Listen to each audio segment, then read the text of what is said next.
다 같이 묵도 드리겠습니다. 할렐루야. 주 예수님의 이름으로 기도드리옵나이다. 사랑의 주님 감사드립니다. 저희를 거룩한 안식일 하나님의 품에 있게 하여 주시니 감사드립니다. 또한 감사하는 마음으로 또 기뻐하는 마음으로 몸과 마음과 우리 영혼으로 주님을 찬양 드릴 때 주님 함께 하여 주시고 또 영광 받아 주시옵소서. 주님, 이제는 주님의 말씀을 듣는 시간입니다. 주님의 거룩한 진리의 말씀과 또 믿음 안에서 더욱 우리의 신앙이 성장되도록 주님께서 자라게 하여 주시옵소서. 이 시간 함께 해주실 것을 믿사오며 예수 그리스도 이름으로 기도드립나이다. 할렐루야. 아멘. 할렐루야. 주 예수 그리스도 이름으로 우리 청년부 말씀 증거하겠습니다. 자, 이번 시간에는 우리 세례에 대한 우리의 믿음에 대해서 배우는 시간 갖도록 할 텐데, 일이 써 있는 것은 다음에 이가 있다라는 뜻이죠. 그래서 우리 첫 번째 시간으로 우리 세례에 대한 내용을 함께 배우는 시간 갖도록 하겠습니다. 우리 기본 신앙은 정말 중요하죠. 그래서 어렸을 때서부터 함께 배우시는데 우리가 계속해서 배우고 또 우리가 배울 뿐만 아니라 우리가 증거하고 가르치고 또 세상 사람들에게 전해야 할 그런 말씀이기 때문에 항상 안다고 해가지고 우리가 끝내는 것이 아니라 내 이 말씀을 어떻게 응용해서 우리 아이들에게 전하지, 이런 마음, 이런 생각도 좀 가졌으면 좋겠다는 생각이 듭니다. 자, 우리 세례에 대한 어떤 전문을 우리 함께 한번 암송해 볼까요? 이 정도는 이제 암송할 수 있나요? 세례에 대한 믿음 같이 한번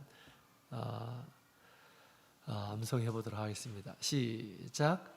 세례는 제사함을 받는 중생의 성례이며 반드시 물과 성령으로 거듭난 자가 주 예수 그리스도의 이름으로 흐르는 물에서 베푸며, 세례를 받는 자는 머리를 숙이고 전신이 물에 잠기는 침례를 받아야 함을 믿는다.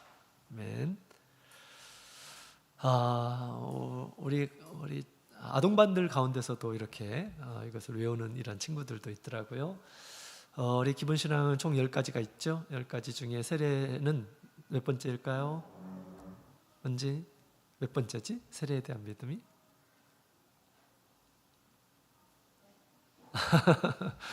생각을 해야 되죠.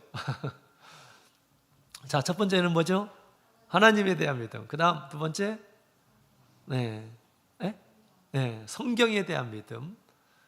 세 번째로는 교회에 대한 믿음. 네 번째, 세례. 네 번째, 그죠? 다섯 번째, 성령. 여섯 번째, 세정례. 일곱 번째, 여덟 번째, 아홉 번째, 열 번째. 재림에 관한 믿음. 이렇게 10가지. 아동반들도 오늘 공교롭게 기본 신앙이더라고요. 고학년은 거의 대부분 아는 것 같아요. 그렇습니다. 그래서 오늘 우리 믿음의 시작이라고 할 수 있는 우리 세례에 대해서 함께 배우도록 하겠습니다. 우리 하나님은 우리 믿음의 대상이시죠. 또 성경은 무엇입니까? 우리 믿음의 근거가 되는 것이죠. 그다음에 교회는 뭘까요? 우리 믿음의 장소에 대한 내용입니다. 우리 세례는 믿음의 시작이라고 볼 수가 있어요.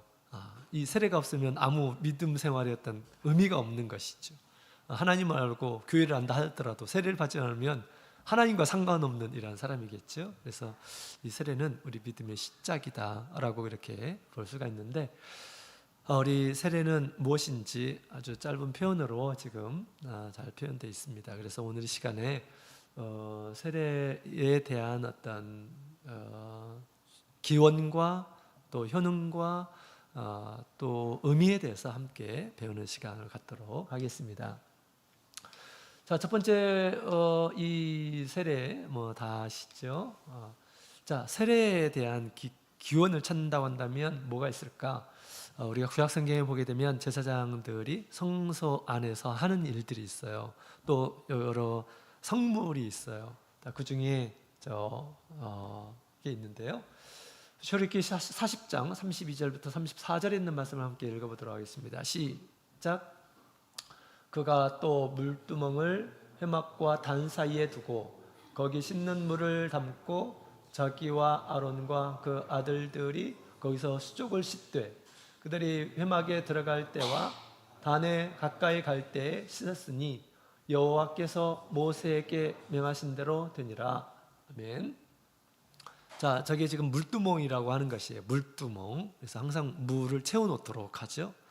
물두멍 그 뒤쪽에는 성소가 있죠. 물두멍 그 앞에는 뭐가 있을까요? 네, 번제단이 있잖아요. 번제단, 그죠? 하나님 앞에 제사 드리는 번제단이 있고 그 다음에 물두멍이 있습니다.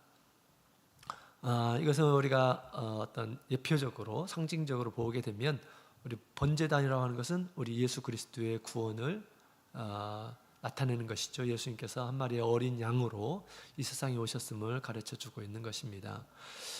그 다음에 이 물두멍이 있는데 왜 물두멍이 있을까?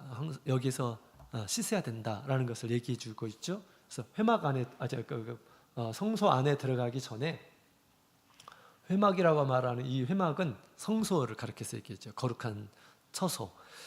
성소 안에 들어가기 전에 제사장들 하여금 이곳에서 자기를 씻도록 했습니다. 그러고 나서 이제 들어가게 하는 것이죠.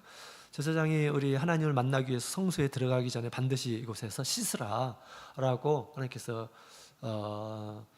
그 회막 안에 있는 것을 통해서 우리에게 가르쳐주고 있습니다. 우리가 하나님을 만나기 위해서 또 영적으로 우리 하나님 안에 거하기 위해서 뭐가 필요하냐? 씻음이 필요하다라는 것을 얘기해주고 있어요. 그래서 이 세례라고 하는 것은 씻음이죠. 세례는 씻음이에요. 물론 말씀도 우리를 씻고 성령도 우리를 씻게 하고 그런데 더 근본적으로 우리를 씻게 해주는 것이 바로 세례라고 하는 것입니다. 그래서 구약의 이 성소의 예를 통해서 씻어야지, 더러움을 씻어야지 하나님을 만날 수 있다라는 것을 성소를 통해서 우리에게 하나님을 만나러 가는 그 길에서 알려주시고 계시죠. 그래서 우리 세례는 이와 같이 구약에 있는 그 성소에 하나님을 만나러 가는 그 길을 통해서 미리 이렇게 우리에게 보여주고 있는 것을 보게 됩니다. 구약의 기원을, 세례의 기원을 찾을 수가 있어요. 세례도 깨끗하게 씻는 그런 예식이다, 이렇게 말할 수가 있겠죠. 그 다음에 두 번째로 우리 신약의 세례의 기원이 있죠. 바로 세례 요한이 먼저 와서 씻는 예식을 베풀게 됩니다. 물론 우리 세례 요한이 개발한 것이 아니고 하나님께서 그렇게 하라고 해서 예수 그리스도를 받아들이기 위해서 먼저 길을 내는 이란 사람으로서 세례 요한에게 회개케 하는, 사람으로 하여금 예수님을 받아들일 수 있게 회개케 하는 세례를 베풀도록 했었던 거죠. 형식은 같지만 의미는 다르죠. 예수님께서 우리에게 베푸시는 세례 요한이 베푸는 세례, 형식은 비슷해요. 그러나 그 의미가 완전히 하늘과 땅 차이죠.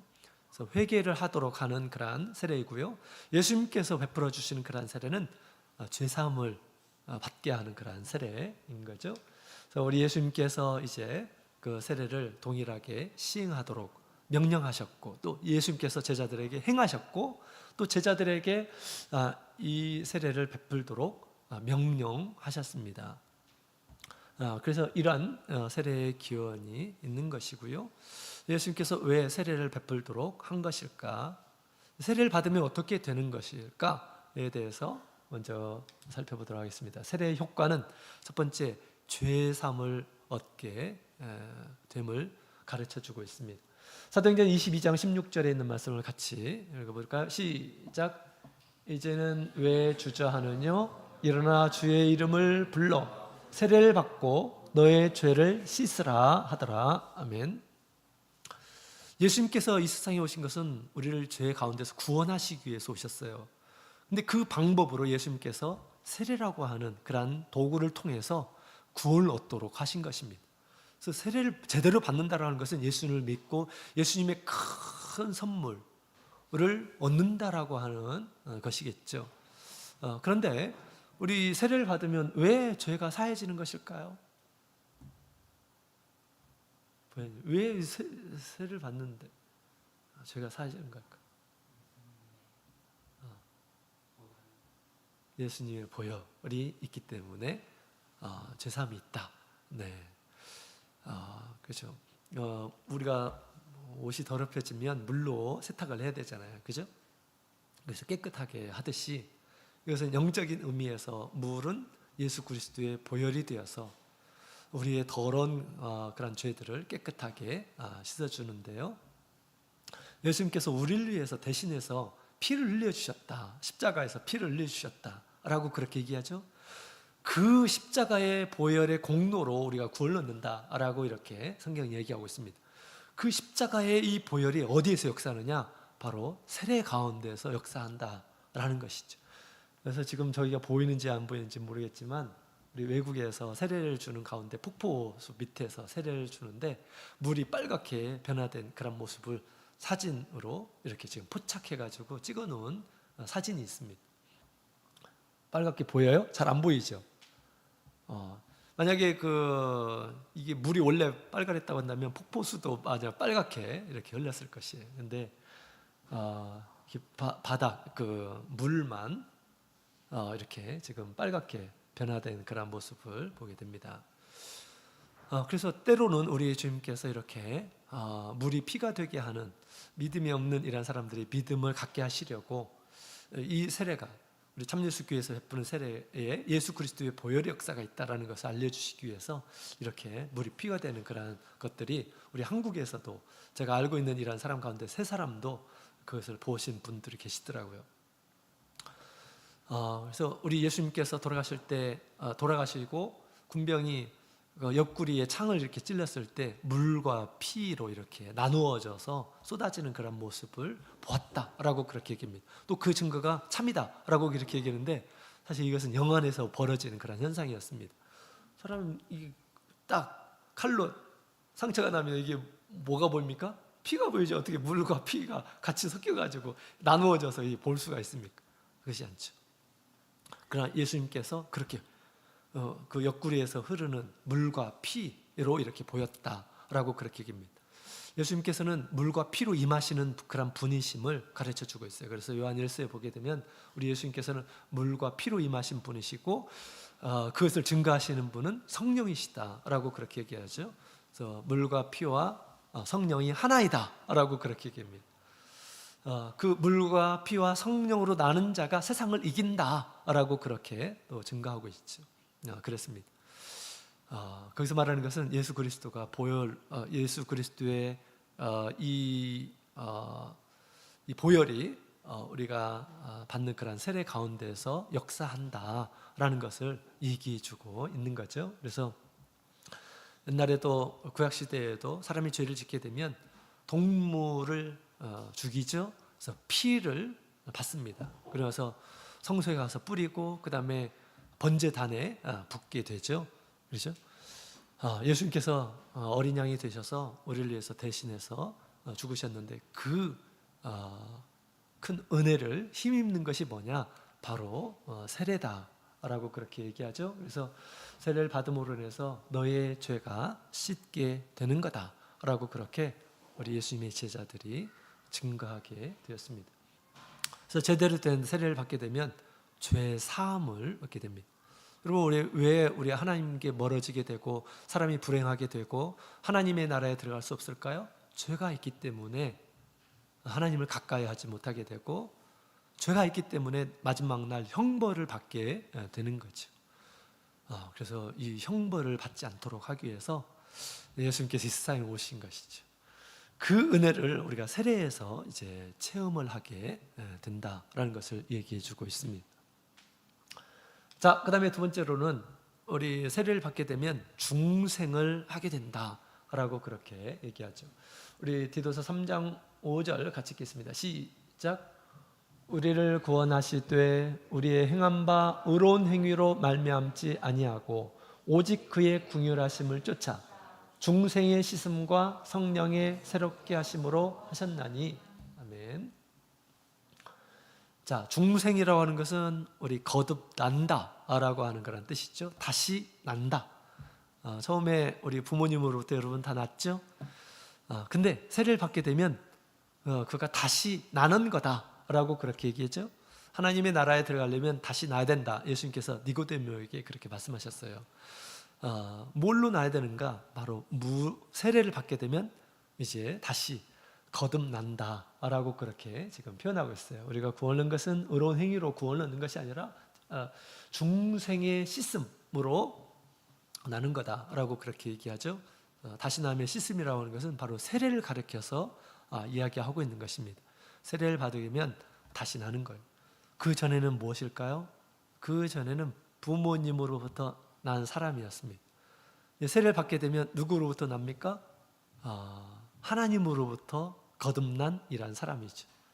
더 정확하게 얘기하자면 사실은 어둠 가운데 있는 이란 사람들입니다. 죄 가운데에서 난 사람이에요. 그러나 세례를 받고 나면 이제 의의 사람으로 변화되는 것입니다. 다시 나는 사람이에요. 또 다시 말하게 되면 세례를 받기 전에는 어두움의 자녀, 어둠에 속한 자였습니다. 어둠에 속한 자.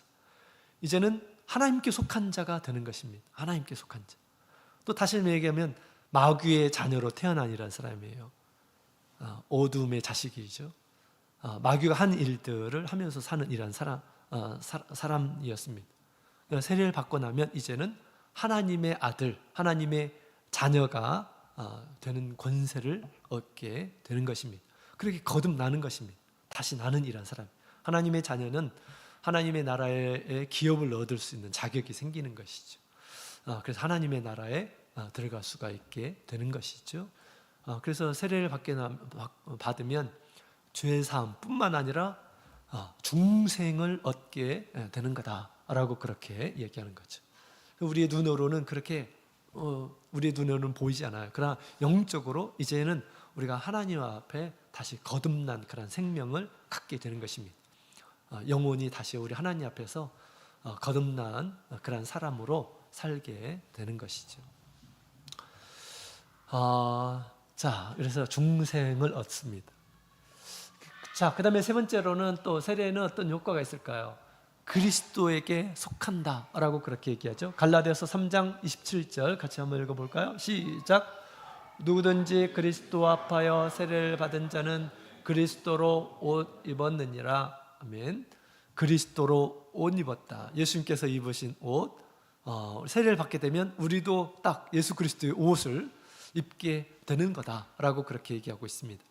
이 그리스도의 옷은 도대체 무엇을 가리켜서 얘기하는 것일까? 우리 갈라디아서 3장 1절부터 쭉 보게 되면 그리스도의 입은 옷은 의의 옷이에요. 의의 옷.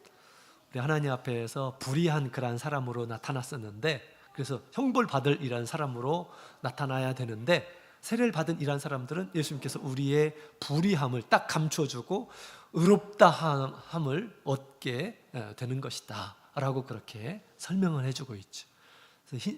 그 색깔로 표현하자면 우리가 옛날에는 아주 새카만 옷을 입었었습니다. 또 아주 빨간 그런 옷을 입고 있었어요. 하나님 보시기에. 근데 세례를 받게 되면 이제 하얀, 아주 하얀 그런 옷으로, 거룩한 옷으로 덧 입게 되는 것입니다. 그래서 그리스도에게 속하여졌다라고 그렇게 말할 수가 있죠. 이 말씀을 이렇게 이제 묵상해 보면 항상 그 생각이 나요. 우리 야곱과 에서에 대한 일화가 있죠. 이삭이 거의 이제 죽을 때가 되었어요. 이삭이 아버지였죠. 죽을 때가 되었죠. 내가 너희 이제 에서에게 내가 너에게 축복하겠다라고 그렇게 얘기하죠. 그 이야기를 누가 듣습니까? 그 어머니가 들었죠. 그러면서 야곱을 변장시킵니다. 야곱을 변장시켜요. 그래서 에서의 옷을 입도록 그렇게 하죠. 그래서 나중에 이제 이 에서가 더듬더듬하면서 그 야곱이 입고 있었던 옷의 향기가 아니죠. 향기가 아니고 냄새를 맡죠.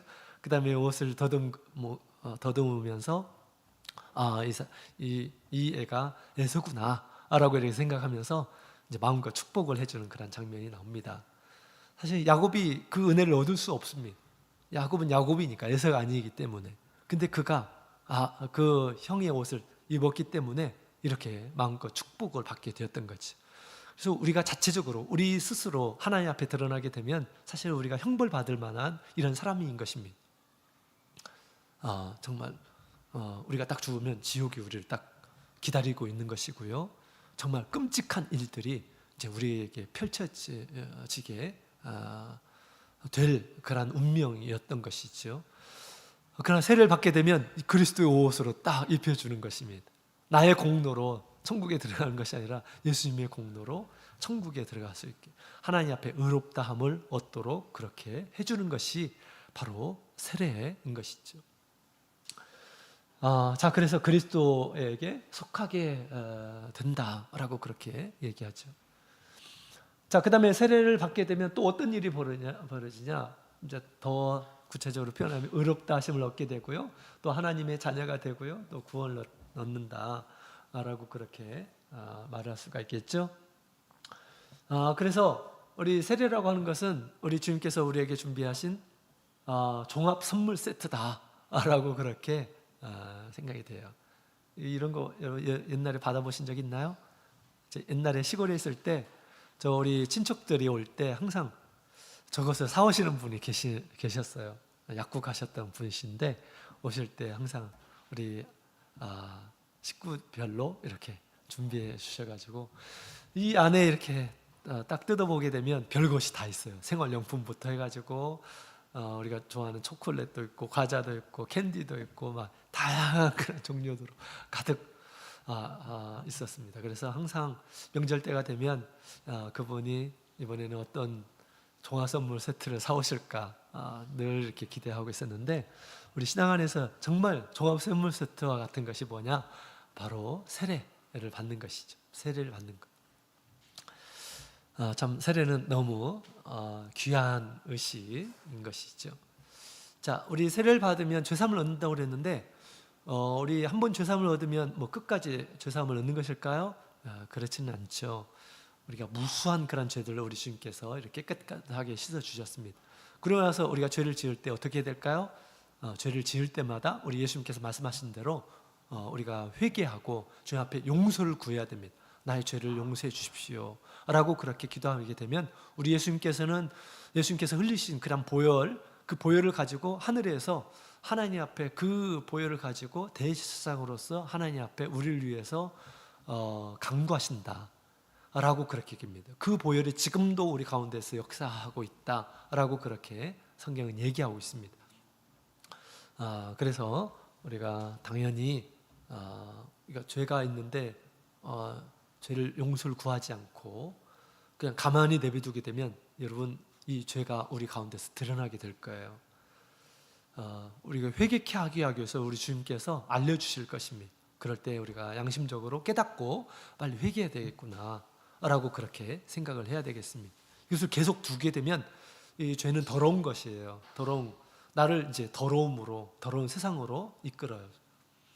그래서 항상 이 더러움이 내 가운데에서 있지 않도록 두루마리를 빠는 자들이 복이 있다라고 그렇게 얘기하죠. 계속해서 거듭해서 죄를 죄로 인식하면서 계속 빠른 이러한 믿음의 생활을 해야겠습니다. 자, 그 다음에 세례의 효과에 대해서 같이 살펴봤죠. 세례를 받게 되면 이런 효과가 있다. 세례의 의미는 무엇일까? 세례의 효과와 세례의 의미는 좀 달라요. 세례는 무엇이 간데 이런 효과가 있는 것일까?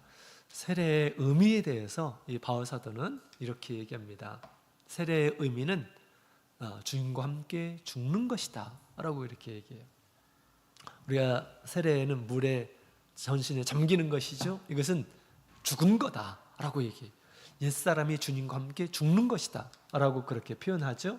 자, 로마서 6장 4절에 있는 말씀을 같이 읽겠습니다. 시작. 그러므로 우리가 그의 죽으심과 합하여 세례를 받음으로 그와 함께 장사되었나니 아멘. 세례는 주님과 함께 죽는 거다. 우리가 주님과 함께 장사되는 거. 장사는 뭡니까? 땅에 묻히는 것을 장사라고 하죠. 그래서 여기서 우리가 주님과 함께 죽는 것이다 이렇게 표현하고 있는데 그 우리는 누굴까요? 거기서 말하는 예수님과 함께 죽는 그 사람은 누굴까요? 사람은 옛사람을 가리켜서 얘기하는 것입니다. 부모님으로 태어나서 지금까지 살았던 자기의 모습, 이것이 옛사람이에요. 죄를 지면서 하나님을 부정하면서 하나님의 뜻을 거스르면서 살고 있었던 자기 자신은 주님과 함께 십자가에서 죽는 의식이 뭐냐? 바로 세례다라고 그렇게 얘기합니다. 따라서 우리는 세례를 받은 이러한 사람들은 다 사실은 영적으로 보게 되면 주님과 함께 십자가에서 죽은 자다라고 그렇게 얘기하고 있는 것입니다.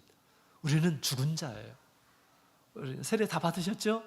예수님과 함께 십자가에서 죽은 자다라고 그렇게 우리는 생각해야 되겠습니다.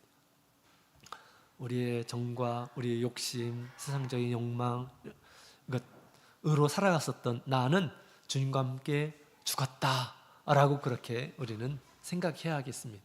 의식적으로 생각해야 돼요. 나는 죽은 자다.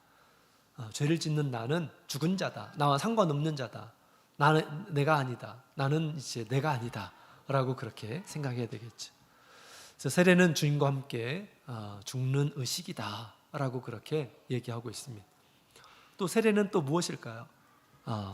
두 번째로는 주님과 함께 사는 의식이다 라고 그렇게 얘기하고 있죠. 로마서 6장 4절에 있는 말씀을 함께 읽어보도록 하겠습니다. 시작. 이는 아버지의 영광으로 말미암아 그리스도를 죽은 자 가운데서 살리신 것 같이 우리로 또한 새 생명 가운데서 행하게 하려 함이니라. 아멘. 아멘. 자, 세례를 받은 이란 사람은 물에서 그냥 계속 있는 것이 아니에요. 물에서 다시 올라오죠? 물에서 다시 올라옵니다. 이것은 새로운 생명을 갖춘 이란 사람이다라고 하는 것이죠. 새로운 생명을 가진 자. 우리 눈으로는 그게 보이지 않지만 영적으로 다시 태어나는 이란 사람이에요. 우리 영혼이 이전에는 죽어 있었는데 여기서 말하는 죽어 있는 하나님과 완전히 분리되어 있는 이란 사람이에요. 살아있지만 죽어있는 이란, 하나님 보시기에 죽어있는 이란 사람인데 세례를 받게 되면 이제 그 영혼이 이제 하나님 안에서 살아있게 됩니다. 그 영혼이 하나님의 자녀인 거예요. 하나님의 자녀인 것입니다. 그래서 우리가 세례를 받게 되면 이제 하나님과 다시 사는 의식이다라고 그렇게 얘기하는 것입니다. 이것은 그냥 하는 얘기가 아니라 실제로 그렇게 우리 가운데서 벌어지는 현상에 대해서 지금 얘기하고 있는 것입니다. 나 이제 우리 세례를 받은 이란 사람들은 옛사람은 죽었어요. 이제 주님과 함께 이제 사는 이란 사람입니다. 하나님 안에서 나는 이제 살아있는 이란 사람이에요. 하나님의 의를 행하면서 사는 이란 사람, 하나님의 뜻을 행하면서 사는 이란 사람, 하나님 안에 거하는 이란 사람, 하나님의 나라에서 산이란 사람이다 라고 그렇게 우리에게 가르쳐주고 있습니다. 그래서 세례는 이와 같이 단순하게 그냥 죄사함을 얻고 단순하게 그리스도 옷 입고 구원을 받고 하는 이런 것이 아니고 주님과 함께 죽고 주님과 함께 사는 이란 사람으로 변화를 하는 그런 의식이다라는 것을 성경은 우리에게 가르쳐주고 있습니다. 그래서 주님의 생명과 우리의 생명이 딱 연결되어 있어요. 세례를 받은 이런 사람들은. 또 세례를 받게 되면 또 성찬을 하게 되고 그렇죠. 예수님의 생명과 딱 연결되어 있어요. 우리의 생명, 영혼이. 그 생명이 연합되어 있어요. 연합되어 있어요. 그래서 내가 무엇을 하든지 또 무슨 생각을 하든지 어떤 상황이 있든지 늘 주님과 함께 우리가 하는 것입니다. 내가 보는 것을 우리 주님께서 보고 계시고 내가 느끼는 모든 감정 가운데서 우리 주님께서 함께 하시고 하십니다. 그래서 우리가 믿음으로 그렇게 주님과 함께 내가 산다라고 그렇게 우리가 세례를 받은 이런 사람들은 마땅히 이제 그렇게 주님과 함께 살아야 되겠죠. 자, 그래서 우리 세례의 의미는 이와 같이 두 가지가 있습니다. 우리는 세례를 받은 이런 사람이죠. 그렇기 때문에 이러한 은혜들을 지금 누리고 살고 있는 것입니다. 정말 우리가 진리를 전할 때 가장 중요한 것이 바로 이제 세례이죠. 세례. 예수님 믿는 이러한 사람이 한다면 빨리 세례를 받아서 이런 은혜에 들어오도록 그렇게 해야 하는 것이죠. 그래서 이러한 은혜를 받고 있는 이러한 사람이고요. 또 우리가 이러한 은혜를 우리가 올바르게 전해야 될 사명이 우리에게 있는 것이죠. 자, 그래서 우리 세례에 대한 진리를 오늘 시간 함께 배웠습니다. 같이 우리 세례 전문 함께 읽고 마치도록 하겠습니다. 시작. 세례는 죄상을 받는 중생의 성례이며 반드시 물과 성령으로 거듭난 자가 주 예수 그리스도의 이름으로 흐르는 물에서 베풀며 세례를 받는 자는 머리를 숙이고 전신이 물에 잠기는 침례를 받아야 함을 믿는다. 아멘. 자, 다음 시간에는 우리 세례의 정확한 방법에 대해서 배우도록 하겠습니다. 세례의 의미, 세례의 효능이 무엇보다도 중요하기 때문에 방법도 너무 중요하다라는 것이죠. 그래서 성경이 말하고 있는 그런 세례를 받게 되었을 때 이런 효능, 이런 의미가 있게 되는 것이죠. 그러나 많은 일반 교회에서는 이렇게 생각하지 않아요. 그렇기 때문에 세례를 소홀하게 이렇게 다루는 그런 경향이 있습니다. 그러나 우리는 성경대로 믿죠. 성경대로 믿기 때문에 또 성경대로 행하게 됐을 때 우리가 복을 얻게 되는 거죠. 주님께서 우리에게 이같이 귀한 은혜를 베풀어 주심에 우리가 감사해야 되겠습니다. 자, 그러면 우리 함께 같이 기도하는 시간